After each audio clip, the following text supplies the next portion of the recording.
Hello everyone, আসসালামু আলাইকুম। Tania's cooking Cape চ্যানেলে আপনাদের সবাইকে স্বাগতম জানাচ্ছি। আপনারা সবাই কেমন আছেন? আলহামদুলিল্লাহ, আমি ভালো আছি। আজকে আমি আপনাদের জন্য নতুন একটি রেসিপি নিয়ে আসছি, ডিম কারি। ডিম সবারই পছন্দের একটি খাবার, সবাই ডিম পছন্দ করে। আমি প্রথমে 5টি ডিম নিয়েছি, ডিমগুলোকে আমি কেটে নিয়েছি। এর ভিতর হলুদ আর লবণ দিয়ে দিচ্ছি, এটাকে আমি প্রথমে বেজে নেব। আর এখানে আমি বড় একটা সাইজের আলু নিয়েছি, আলুগুলোকে আমি ছোটো ছোটো পিস করে কেটে নিয়েছি। আর এখানে আমি হলুদ 1 চামচ, মরিচ 2 চামচ, জিরার গুঁড়ো 1 চামচ, 2 চামচ ধনিয়ার গুঁড়ো, 1 চামচ লবণ, 1 চা চামচ আদা রসুন বাটা, একটা তেজপাতা, 4টা এলাচ, কয়েকটা কাঁচামরিচ। আর এখানে 1 বাটি পেঁয়াজ কুচি রেখেছি। প্রথমে আমি চুলায় একটি, আর এখানে মেজারমেন্ট কাপ তেল। প্রথমে আমি চুলায় একটি পাইপেন বসিয়ে নেব। চুলায় একটি পাইপেন বসিয়ে রেখেছিলাম, তেলটা আমার গরম হয়ে গেছে। এখন আমি ডিমগুলোকে বেজে নেব।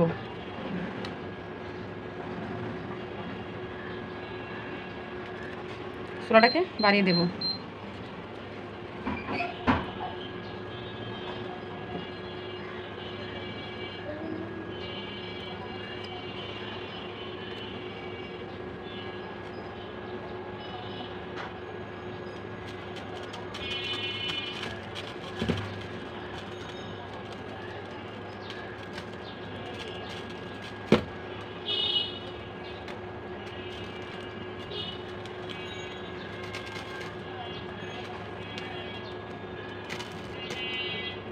সবগুলো ডিম আমার দেওয়া হয়ে গেছে।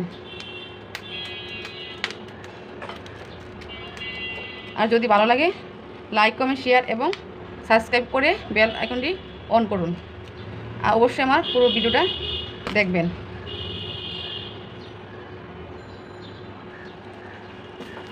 ডিমগুলো ভাজা হয়ে গেছে, এখন আমি এগুলোকে একটা বাটিতে উঠিয়ে নেব। এখন আমার ডিমগুলো উঠানো হয়ে গেছে। এখন এই তেলের ভিতরে আমি পিস করে কেটে আলুগুলো ভেজে নিব। কারণ ডিম ভাজাটা পুরোটা আমি দেখাতে পারি নাই, কারণ হচ্ছে কি ডিম চুলাই দিলে হয়তো ডিমগুলা ফুটে উপরে পড়তে পারে, তাই আমি ডেকে ভেজে নিয়েছি। তাই আমি পুরো রেসিপি আপনাদেরকে ডিম ভাজাটা দেখাতে পারি নাই। এখন আমি আপনারা অবশ্যই ডিম ভাজার সময় এখন আমি ঢাকনাটাকে নামিয়ে নেব। আলুটা ভাজা হয়ে গেছে, এখন আমি এটাকে একটা বাটিতে তুলে নেব। এখন আমার আলুগুলো উঠানো হয়ে গেছে। এর ভিতরে পরিমাণ মতো তেল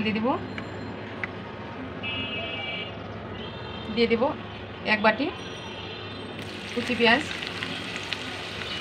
এখন এটাকে আমি ভালো করে নাড়াচাড়া করে নেব। দিয়ে দিব এর ভিতরে একটা তেজপাতা, 7 টুকরো এলাচ। এখানে আমি পেঁয়াজটাকে বাদামি করে ভেজে নেব।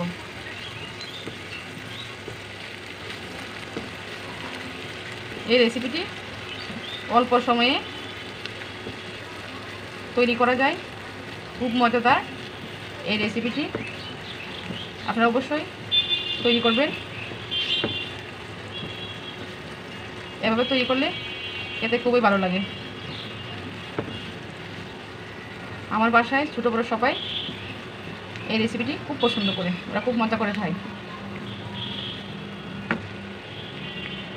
আমার পেঁয়াজটা ভাজা হয়ে গেছে, এর ভিতরে আমি সামান্য পানি অ্যাড করবো যাতে মশলাগুলো পুড়ে যায়। আর আমি এক এক করে সবগুলো মশলা দিয়ে দেব।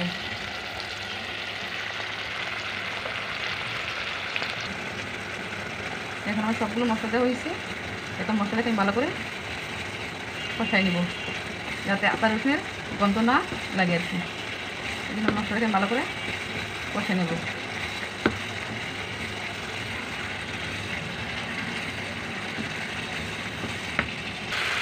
মশলাটা কষানো হয়ে গেছে, এর ভিতরে আমি ভেজে রাখা আলুগুলো অ্যাড করে দেবো।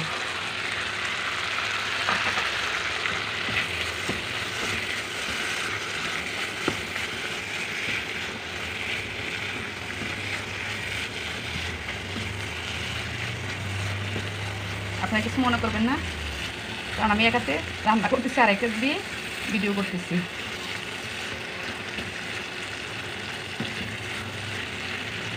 এর ভিতরে আমি অল্প একটু পানি দিব আলুটা সিদ্ধ হওয়ার জন্য।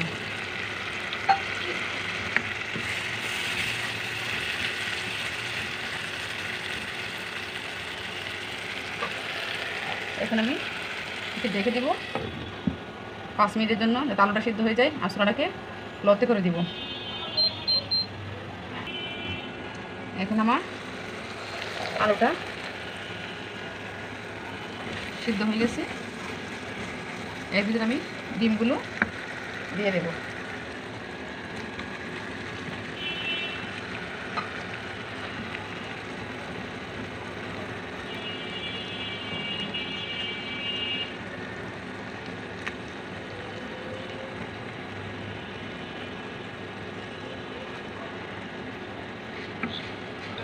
ডিমগুলো দেওয়া হয়ে গেছে। এখন এর ভিতরে সামান্য একটু পানি অ্যাড করব।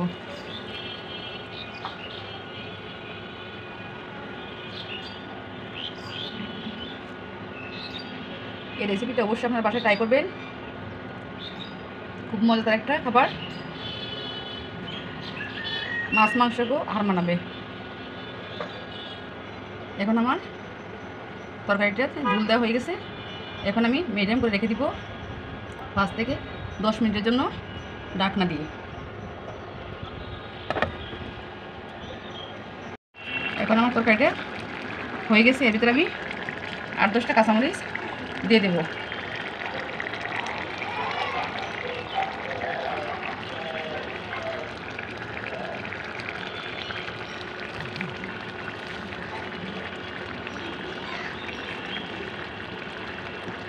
তরকারিটা আমার হয়ে গেছে।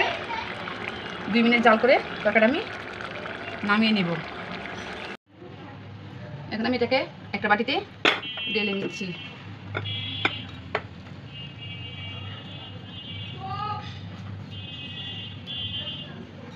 আর যদি আমার রেসিপিটি ভালো লাগে অবশ্যই কমেন্ট বক্সে জানাবেন। তরকারিটা ডালা হয়ে গেছে। আর যদি ভালো লাগে অবশ্যই আমার কমেন্ট বক্সে জানাবেন। আল্লাহ হাফেজ।